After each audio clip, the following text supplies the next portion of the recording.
There you go, there's the solid light. And we're gonna head on into the reserve now. The first part of our trip, we're gonna be entering the Little Aturi Forest. Make sure you keep a sharp eye out. These animals' natural hides do help them blend into their surroundings. Of course, I say that, then I actually see an animal already. If you take a look on our right-hand side, that over there is an Okapi. The Okapis weren't discovered until 1901 by the Western world, and they've got stripes on their legs and backsides, quite similar to zebras. They're not related to the zebras at all, though. In fact, they're the only known living relatives to the giraffes. Some similarities they have with the giraffes. They have these internal horns known as ossicones, and they have long, flexible purple tongues that they can use to grab and pull down leaves off of trees. The Okapi's tongue is so long that if it really wanted to, it would be able to lick its own eyeballs.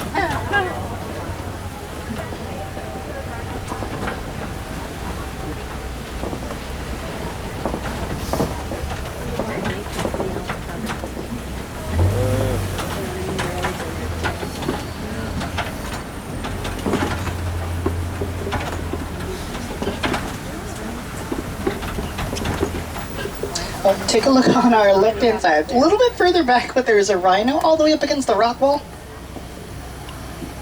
It's going to be one of the black rhinos back there.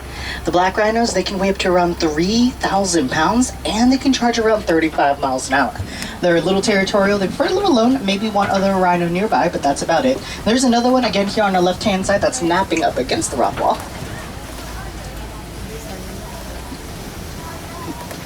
Sadly, though, the black rhinos, they are endangered animals. Hundreds of thousands of them have been poached for their horns. Many cultures believe the rhino's horn can cure just about any disease, including cancer, but their horns are made up entirely of keratin, and that's the same stuff that makes up our own hair and fingernails.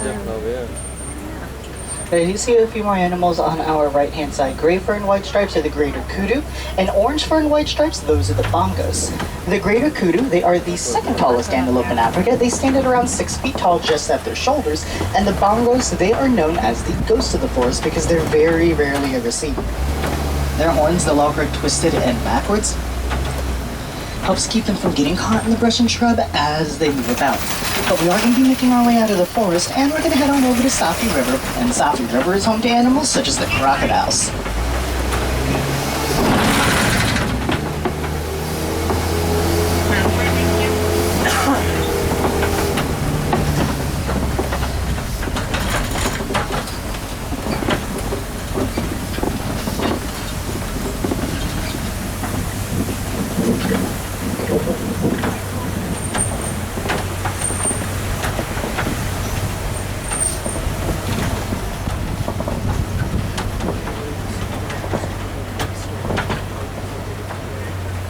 Look on our left-hand side.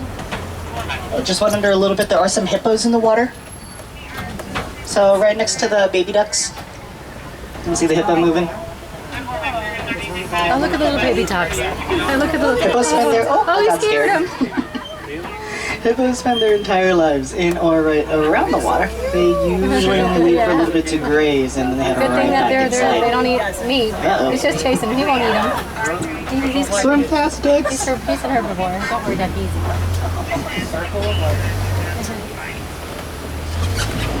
The birds nesting on the island to our left, those are the pink-backed pelicans. They get their names from the pink bags they have during mating season, and they live in groups known as pods of around 30 of them. And if you ever see a group of hippos like this, it's known as a bloat. So there is a bloat of hippos over here.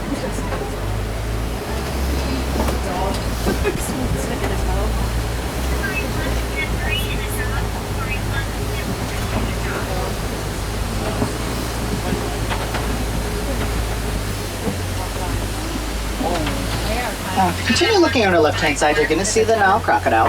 The Nile crocodile, they're right around 18 to 20 feet long, and they weigh around 500 pounds. They've got incredibly powerful jaws. They have a crushing force of around 2,000 pounds per inch, which is more than enough to break the bones of their prey. And on top of that, they're decently fast. They can sprint around 10 miles an hour on land, and they're even faster in the water. That's not fast enough to catch most animals, so instead of their ambushed predators, they'll lie in wait until an animal comes close enough for them to strike, and if they're to remain completely motionless, they could stay underwater for around 2 hours before they would need to come up for a breath of air. All in all, they are pretty impressive, but a little scary. So we're going to be making our way out of the river, and we're going to head on over to the Serengeti grasslands. The grasslands, they are a completely different ecosystem. There's a lot less shade and a lot less water, so the plants and animals both, they've learned to do without.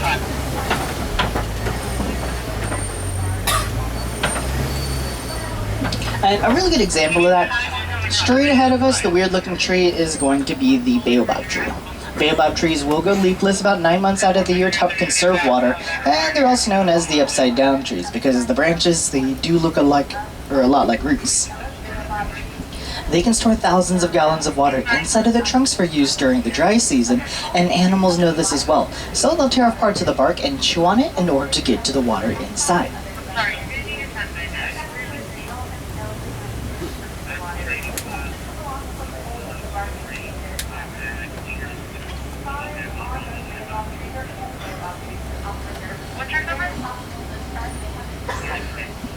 We're in a little bit of a backup right now, though.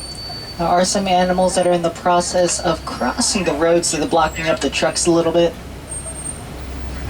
There are some giraffes down there. It's easy for us to bring in the nice pink giraffes, but these are in fact baby giraffes. Now there are 3 baby giraffes standing in the road there. Yes, those are the baby giraffes on the ground. Now they can be tall when they are born. The giraffes love this is where they stand up for their 6-foot tall weight. Have a 6-foot tall walk as their first introduction into the world. But don't worry, that dog is beneficial to your shock of that impact. That does let your system know that it can start breathing on it.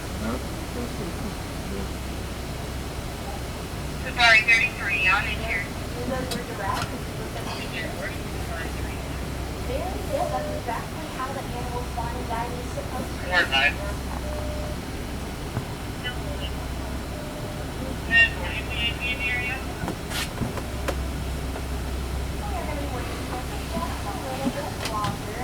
Now, unfortunately, we are going to be hanging tight a little bit longer, so they did just call over the radio that whoever was crossing the road just stopped in the middle of it, and we are currently waiting for them to get out of the way.